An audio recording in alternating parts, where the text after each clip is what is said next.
I'm thankful to the organizers for inviting us for this time.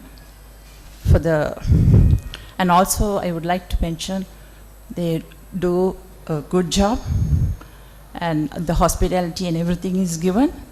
But only thing is they have restricted this time for the importers. So we have not brought our chamber delegation.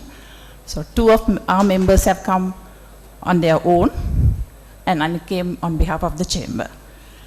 So my topic today is on export and import opportunities on the food sector in India-Sri Lanka trade. I would like to give you some general information. There's a tremendous scope to exploit, export and import opportunities related to fresh and processed food with regard to the bilateral trade agreement between Sri Lanka and India.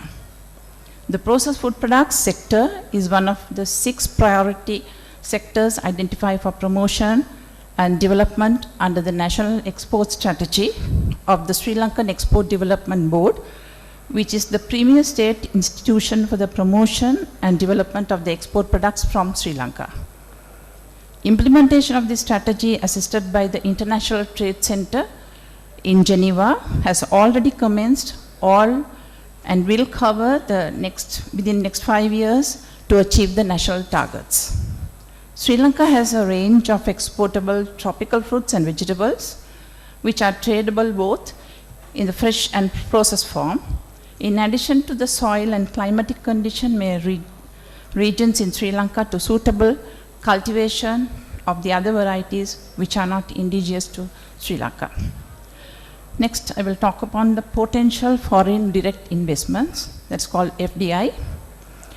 There's a great scope for the FDI in food sector for the Indian business partners, either 100% foreign-owned projects, preferably with Sri Lankan business partners in the form of joint ventures.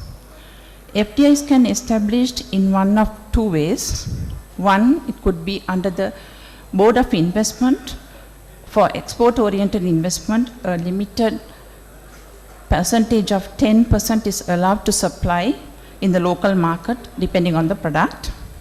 Incentives and the tax benefits are available for FDIs established under the BOI in the various export process zone where all infrastructure facilities and the custom services are provided. Tax benefits, including the tax holidays depending on the nature of the value of the investment, and the technology transfer is also available under the Section 17 of the Inland Revenue Act.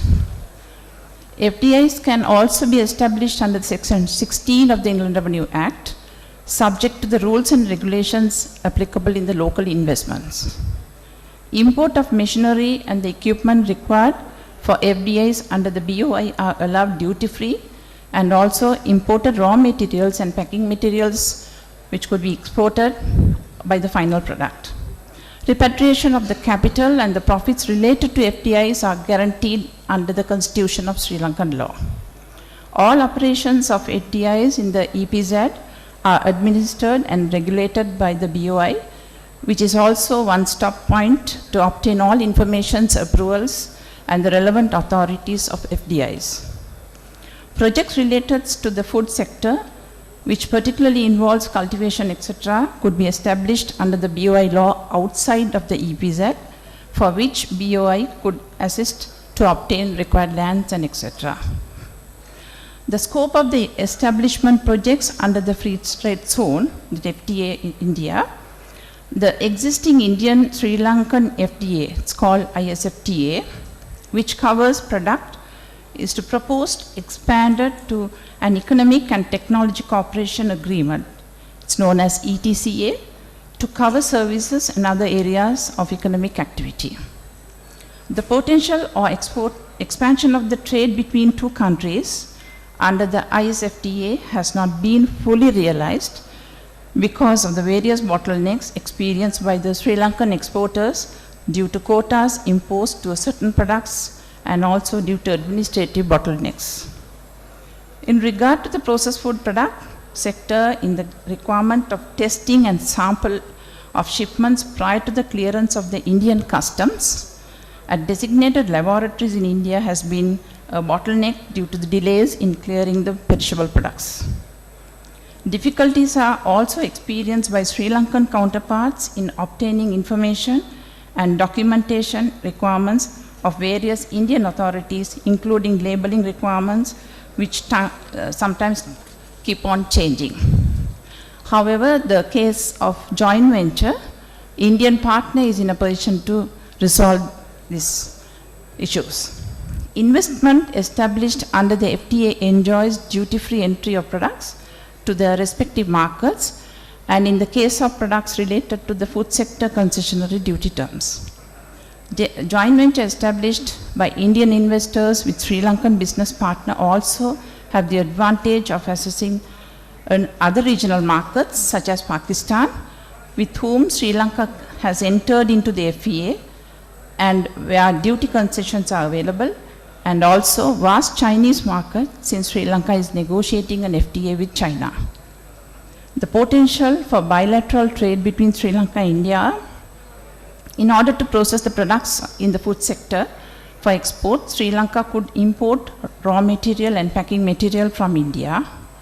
Further, Sri Lankan business partners could import the required machinery and equipment from India for the processing and as well as the technology transfers. Since there is a shortage of skills in Sri Lanka in respect of the processing activities and technical skills, there is a possibility of sourcing such skills from India. The state authority could assist Indian entrepreneurs and investors to engage in business with Sri Lankan counterparts, especially under the FTA, is the Department of Commerce, which is under the Ministry of Industry and Commerce, the Export Development Board, which is under the Ministry of Strategy and Development, and International Trade could also assist in this regard. Private sector chambers, especially the National Chamber of Exporters, which exclusively serves Sri Lankan exporters, could assist Indian entrepreneurs and investors to obtain necessary information and also information regarding the credibility of the buyers and the importers. One of the bottlenecks encountered by the businessmen, including those in the food sector at present, is having to deal with more than one ministry or the state agency to obtain information and necessary approvals, particularly regard to the projects outside purview of BOI. However, the above mentioned Department of Commerce and EDB and the private sector chambers could assist to resolve these issues. Also, I would like to mention that there were 7 or 8 members from Sri Lanka. Most of them have left, and we have few companies here. And one company I would like to mention, they are into herbal cosmetics, dried fruit and spices, household detergents, biofertilizers, perfumes, textile chemicals. They are right now exporting these products outside the world, and they are looking, because mainly they have come for this exhibition to source the oil extracts, oleo resins, dried and powdered herbals and ingredients, innovative kitchen equipments. If anybody is interested to export these products, you can contact the relevant party.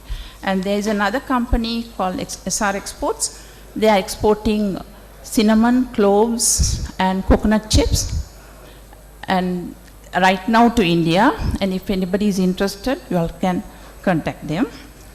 And another 2 gentlemen, they are here. They are searching for the food ingredients for their research and development, like dried fruit nuts, food flavors and spices for imports into Sri Lanka.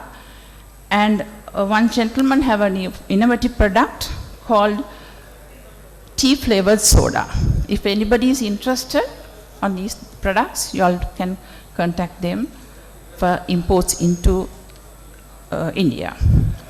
And also I would like to extend our invitation by the Chamber. We are planning an exhibition in November this year. Date and the venue will be informed shortly. If any of these exhibitors would like to come and participate, can contact the Vibrant Tamilnadu, because already I have discussed with Mr. Ramakrishnan and he had during the roadshow in Colombo, and he had promised that he can bring 20 people minimum. And further, if anybody is interested, you all can contact them. And it's also extended to other chambers as well in India. So thank you very much for the opportunity given and listening. Thank you.